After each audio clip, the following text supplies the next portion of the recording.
kinupunta si natin Sir, si Sir ano ba isa yun? pong dugong Chinese, Yung pero ano, yung... hindi siya conforme sa ginagawa ng mga yung ano doon, Chinese. ano yung barko na nandun? Yung barko, Yung ano, yung MV Ano yung barko? Yung luma na ng barko doon? Oo, yung naka ano Oo, doon. doon. Teka. Sabi, sa atin yun eh, hindi ba? Mhm. Oo, siyempre mayroon tayo po eh. Sabi daw, tayo pa nagkukon. Sierra Madre. Sierra Madre. So si Sir talagang Sasabihin na tayo daw nag-iimbit sa kanila o ano? Mali eh. Dapat. kawawa yung mga Philippine Coast Guard natin, Sir, hinaharas ng mga Oo, yun. Kaso nga raw, sir, may usapan nga ng gentleman's agreement, yung China, tsaka si ano raw, Ayun na hindi. Duterte. Yun, ewan ko kasi yun ang Di ba? kung tao tayo, hindi na natin alam yung kung anong pinag-usapan ng gobyerno. Pero kung talaga susunod tayo, tala sa atin, siyempre pwede tayo kumilos doon kung anong gusto natin. Bakit sasabihin tayo pa may kasalanan? Gagalaw tayo. Eh, yung administration naman yan, walang alam doon. Sabi, yun nga si Sir, no, isang Chinese, pero hindi siya sang-ayon sa ginagawa ron sa mga kapwa Pilipino natin ng mga Philippine Coast Guard. Ayan. Mali yun. mali. So mali-mali talaga yun, Sir, no? Nandun na tayo sa exclusive economic zone, di Oo, ba? yun yung exclusive. Sa atin yun, hindi ba? Sa ating Opo. teritoryo yun. Hindi, katulad ko, halimbawa, dito ako.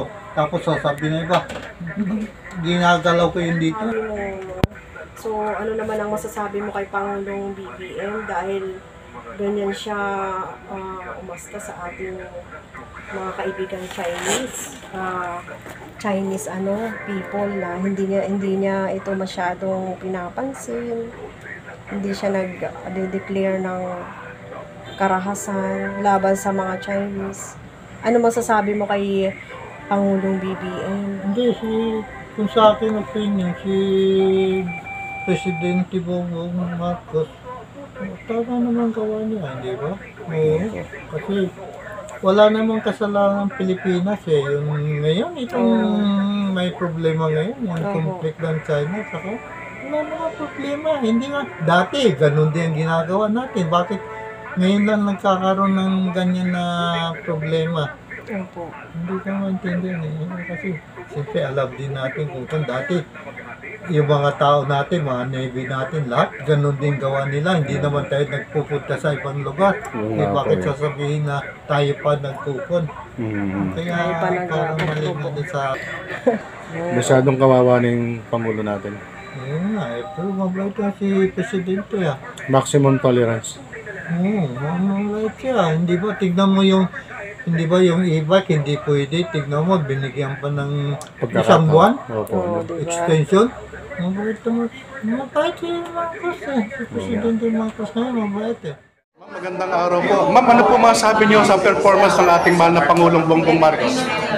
Oh, well, honestly, I did not vote for Bongbong Marcos. I was watching him for the last 6 months just to know how will be the performance. But I found out that after 2 years and a half approved, I am very satisfied of his performance. Honestly, approved talaga ako. Sobrang satisfied ako sa ginawa niya. Ma'am, ano po? Unexpected. Ma'am, ano po masabi niyo? Dahil sabi po na iba, puro travel lamang po ang ating Of Pangulo. course. Siyempre, kailangan yun.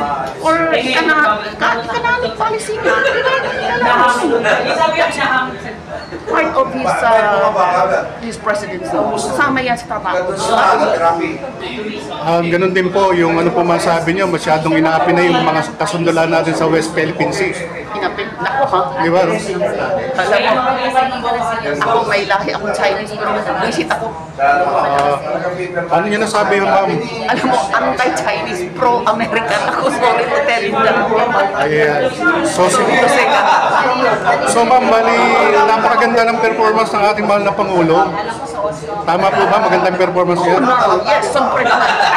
Imagine, for 2 years and a half, very satisfied ako. Hindi ko akalain. Walang politika. Walang political, ano. Ayan. So mensahe para sa ating mga kababayan na talagang binabas po ang ating mahal na Pangulo. may mga nagsasabing sinisiraan ko siya. Naku, tumigil na sila. Sinasabihan siyang drug addict. It's not true. Mensahe po para Politics, politics. mensahe para sa ating mahal na Pangulong Bongbong Marcos para ma-inspire po lalo siya. Ayan, thank you ma'am. Maraming salamat po. May dadagdag pa kayo ma'am? May madadagdag pa kayo? Ayan. Thank you ma'am.